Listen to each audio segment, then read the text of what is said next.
Okay, so here comes our video explanation for quiz 1. We are given water that is 0.004 parts per million. And we want to know how much volume of water it'll take for somebody to consume 44 milligrams. Now this is going to depend on how you define parts per million. I'm going to use the definition of 1 gram per a million grams of solution, or in this case, water. So we have 44 milligrams. And we want, that's of mercury. So 1 gram of mercury in a million grams of water. And we know density of water, 1 gram per milliliter. Okay, so why don't we go, we know there's 1,000 milligrams in 1 gram. And of mercury there. And we know that there are 0.004 grams of mercury in every million grams of water. Now, we know that 1 gram of water is 1 milliliter of water. So we use our density as our conversion factor there. And we know there are 1,000 milliliters in 1 liter. Run this through the calculator real quick. You may be able to figure out in your head that the 10 to the 6 and the 1,000s cancel each other out. But if you can't do that in your head, that's okay. Sometimes I can't either. 11,000. That's a lot of water. So that's how you get the first one. Second one.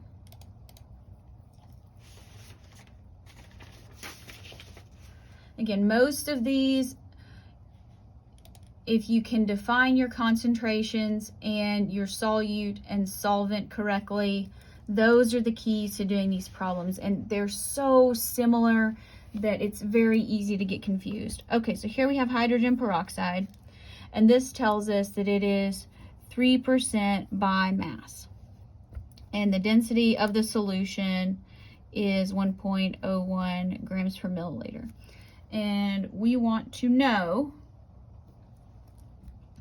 that we want to know the molarity of the solution. So we know molarity is going to be in moles of H2O2 per liter of solution. Okay, so this is not difficult here. It's just kind of tricky to get started.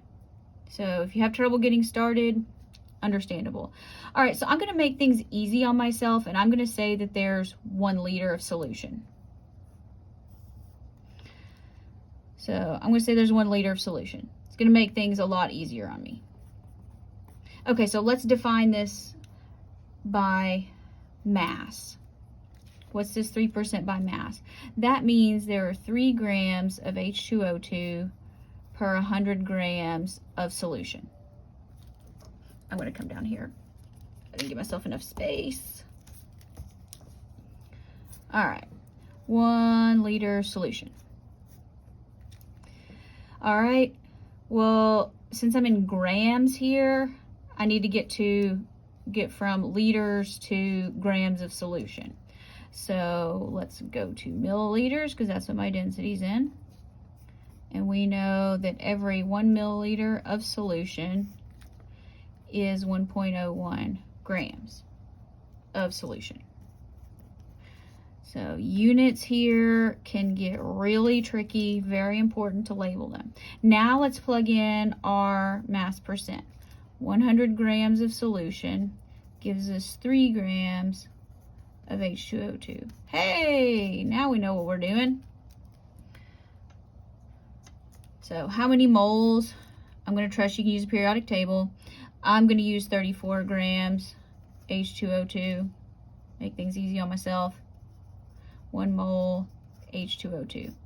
I already said I'm starting with a liter.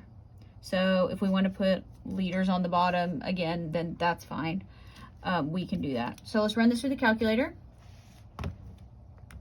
1,000 times 1.01 times 3. I'm such a bad button pusher. I have to talk myself through this. All right, so that gives me 0.891 moles H2O2. And I already said I'm starting with a liter. Moles over liters, that's molarity. 0.89. Third one. We are given 35% by mass HCl, and we are asked to find the molality. So let's get oriented to the problem. Mass percent, that means we have 35 grams of HCl. Now I'm just gonna say like solid HCl, because these acids can get very confusing. Over 100 grams, I'm gonna say solution, or you could say HCl aqueous. So we know that if we have 100 grams of solution, we know that 35 grams of it are HCl. So molality here, we're looking for moles of HCl over kilograms of water. So we got to break this up. We know that solute plus solvent equals solution. So if we take 100 grams of solution, 35 grams of it is going to be solid HCl, and that means the rest of it needs to be water. All right, hey, we can go from here now. We can get moles or grams to moles, and we can go from grams to kilograms. Heck yes. 35 grams HCl. I'm going to use 36.5 grams HCl, 1 mole HCl. Again, if your molar mass is different than mine, it's gonna be okay. I got 0.958. You know what, let's just round this to 0.96. That's easy. Moles of HCl. And we have 65 grams of water. Now, no, be careful, don't go to moles here. We want to go to kilograms. 1,000 grams, 1 kilogram, 0.065. I don't want to mess up moving decimals. I know, I should be able to do this in my head. Yeah. All right, so to get our molality, we just put them together.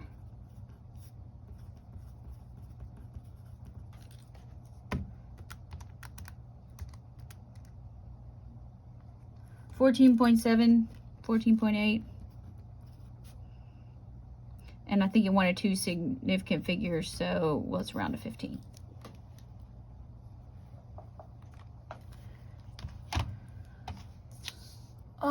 Number 4.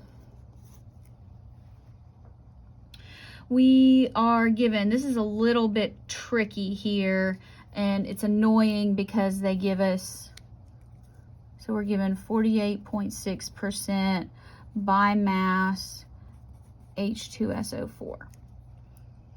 It gives us the density of the solution as 1.39 grams per cubic centimeter. Tells us we're starting with 26 cubic centimeters, and then we're going to add water, and we're going to end up with 98.9 cubic centimeters. Hopefully that all shows. Yes, it does. Okay, good. So let's get oriented to this problem here. Things we know. Let's define this. We know there's 48.6 grams of H2SO4 per 100 grams, and that's solid there, of solution or aqueous solution. So what we're doing is we're diluting this. So when we dilute it, our moles are going to be the same. So that's how I approach this problem. We also know from Chem 170 that 1 milliliter is the same as a cubic centimeter. So if you want to do that, that's fine. So let's go ahead and get started. I want to find the number of moles that I have in my original solution, because the moles are going to be the same, the volume's going to change. So this is what I'm starting with. I'm starting with 26 grams, or sorry, not grams, cubic centimeters of solution. And I know we need to get to grams, that every 1 cubic centimeter of solution is 1.39 grams of solution. I'm going to say this is going to be solution. Maybe you can follow that. Okay, now let's use our mass percent as our conversion factor here. We know that every 100 grams of solution contains 48.6 grams of H2SO4 solute. This is going to be our solute. Water, solvent, total solution. Okay, hey, look, we got grams. We know how to get from grams to moles. That's easy. Getting from grams to moles, not too bad. I'm going to use 98.1. Again, I believe everybody can use a periodic table. Okay, we're trying to find molarity, so that means we need moles of H2SO4 over liters solution. Okay, so this is how many moles are in our original solution. The same number of moles is going to be in our final solution because we just added more solvent. So we got our moles. Wonderful. So now let's deal with our new volume. If you wanted to stop here and do M1V1 equals M2V2, you could totally do that. In fact, I may show you how to do that in just a second. Some people's brains work a little different, and that is a-okay with me. All right, now we have our new volume, 98.9 cubic centimeters. It's our volume there. And we know, or you can use milliliters, there are 1,000 cubic centimeters per liter. I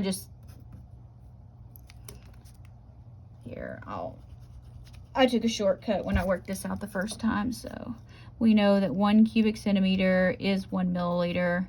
We all know that. 1,000 milliliters per liter. That's 1,000, not a 10.00. All right, calculator says 26 times 1.39. These are really hard problems. I know they are. I struggled with this as a student.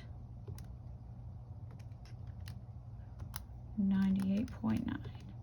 1.81, which is the correct answer. Moles per liter. All right, so let me show you how to do it if you know dilution, M1V1 equals M2V2.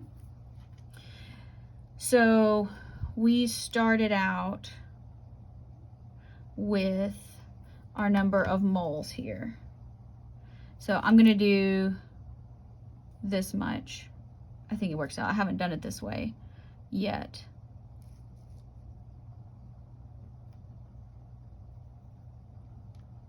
No, I'm not going to do it that way. You could, but I'd have to use the 26 like twice. I can do it. Why not? I hope it works out. We'll find out if it works out.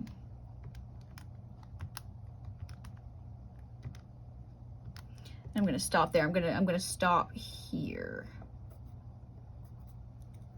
Okay, and divide by 100. Divide by 98.1.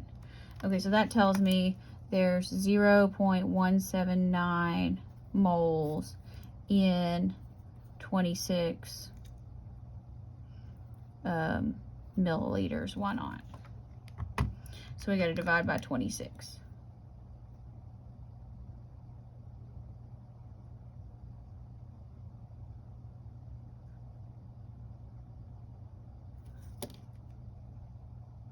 Oh, no, that's not right.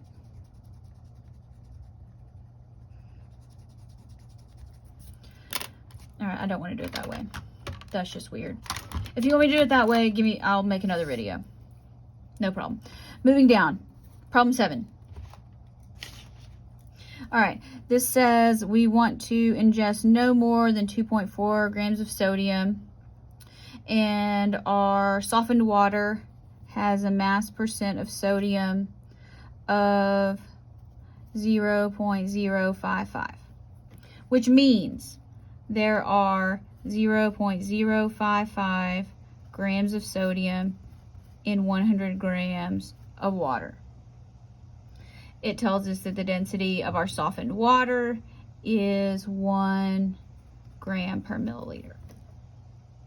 So we want to know how much. This is very similar to the first problem that we did.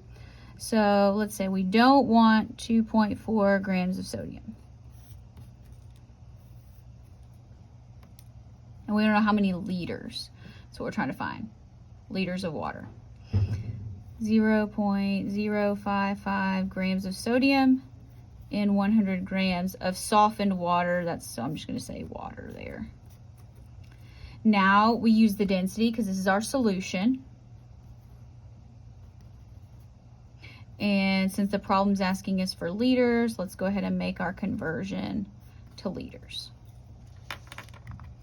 So 2.4 times 100 divided by 0.055 divided by 1,000. Did I miss something?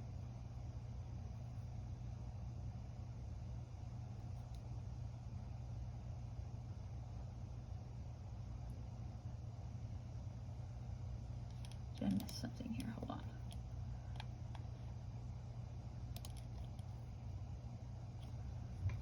Yeah, no, I didn't. Make sure I rounded correctly. 4.36 liters, and then one of two significant figures, so 4.4 liters. I missed a decimal point when I did this originally. Okay, I'm gonna flip over to the back. Nope.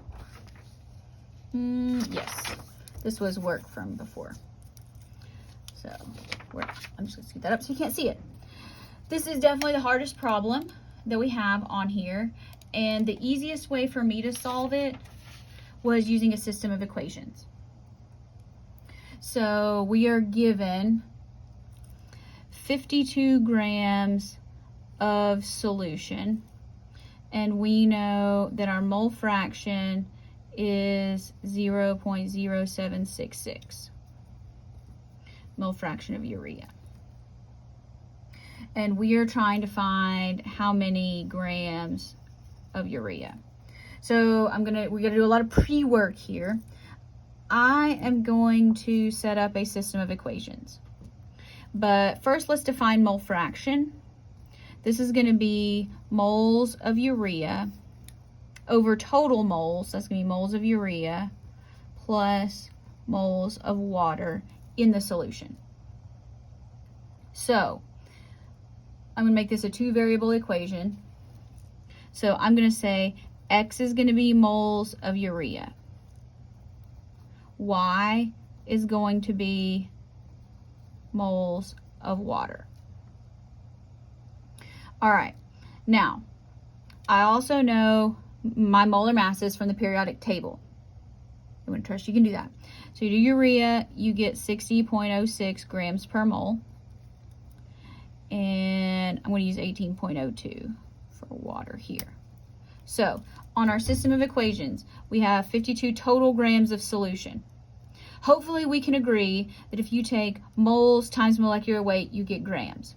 So our first equation is going to be 60.06, because that's the molar mass, times X, plus 18.02, that's the molar mass, times Y, equals a total of 52 grams of solution. That's our first equation. Keep that in mind. Now, let's make a second equation. Our mole fraction is moles of urea. Moles of urea is X.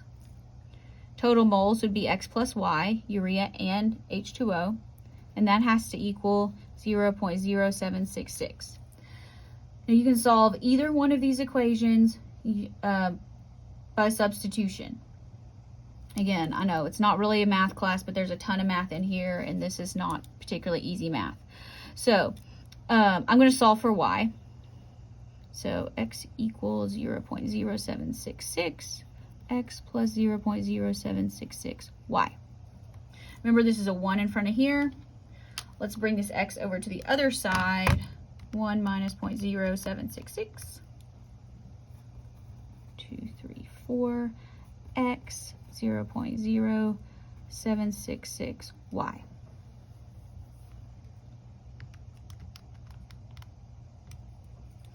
So y is equal to 12.05 x. Now let's substitute this in our original equation. Because we're trying to get, this is going to give us moles of urea. So be careful here. So we have 60.06 x. Nothing changes there. 18.02. Now, instead of y, we're writing 12.05 x equals 52. 52.0, whatever. Okay, so I'm going to multiply this out. 18.02 times whatever that is. Plus 17.23 x is 52. Combine like terms here. 277.28 equals 52. Oh, that's x. 52 divided by that, solve by. So that means x equals 0.188 moles of urea, but the question is asking us to find grams. So now we got to go back and do this. We know that 1 mole of urea is 60.06. If you go, why did we have to do this twice? I know, it's with the system of equations. 11.3.